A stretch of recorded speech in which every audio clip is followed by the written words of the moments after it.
ಕಾಲಕ್ರಮದಲ್ಲಿ ಧರ್ಮ ಮತ್ತು ಅಧರ್ಮದ ನಡುವೆ ನಡೆದ ಮಹಾಯುದ್ಧ ಕುರುಕ್ಷೇತ್ರ ಯುದ್ಧ ಅನೇಕ ರಾಜರ ಮಹಾಯೋಧರ ಮತ್ತು ವೀರರ ಬದುಕನ್ನು ಬಲಿ ಪಡೆದುಕೊಂಡಿತು. ಯುದ್ಧ ಮುಕ್ತಾಯಗೊಂಡಾಗ ಪಾಂಡವರು ವಿಜಯಗಳಾದರು, ಕೌರವರು ಸಂಪೂರ್ಣವಾಗಿ ನಾಶವಾಗಿದ್ದರು. ಆದರೆ ಈ ಯುದ್ಧದಲ್ಲಿ ಒಬ್ಬ ಯೋಧನು ಸೋಲದೂ ಇಲ್ಲ, ಸಾಯೋದೂ ಇಲ್ಲ. ಆತನ ಹೆಸರೇ ಅಶ್ವತ್ಥಾಮ.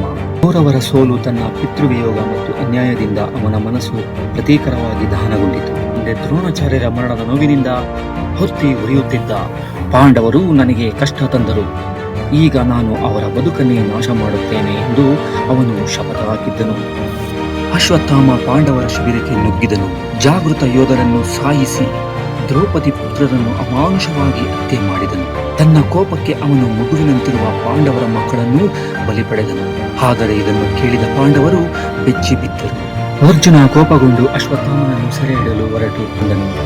ಭೀಮನಿಗೆ ಆತನನ್ನು ಕೊಲ್ಲಲು ಮನಸ್ಸಾಗಿತ್ತು, ಆದರೆ ಶ್ರೀಕೃಷ್ಣ ಅದನ್ನು ತಡೆ ಹಿಡಿದರು. ಮರಣ ಈತನಿಗೆ ಶಿಕ್ಷೆಯಾಗಲು ಸಾಲದು, ಈತನಿಗೆ ನಾನು ಶಾಶ್ವತ ಶಾಪ ನೀಡುತ್ತೇನೆ ಎಂದು ಶ್ರೀಕೃಷ್ಣ ಹೇಳಿದನು. ನೀನು ಅವನವಾಗಿರುವೆ, ಆದರೆ ನಿನ್ನ ದೇಹವು ಶಾಶ್ವತ ಪೆಟ್ಟು ನೋವಿನಲ್ಲಿ ಮುಳುಗುತ್ತಿರುತ್ತದೆ. ನಿನ್ನ ಗಾಯಗಳು ಎಂದಿಗೂ ಗುಣಮುಖವಾಗುವುದಿಲ್ಲ.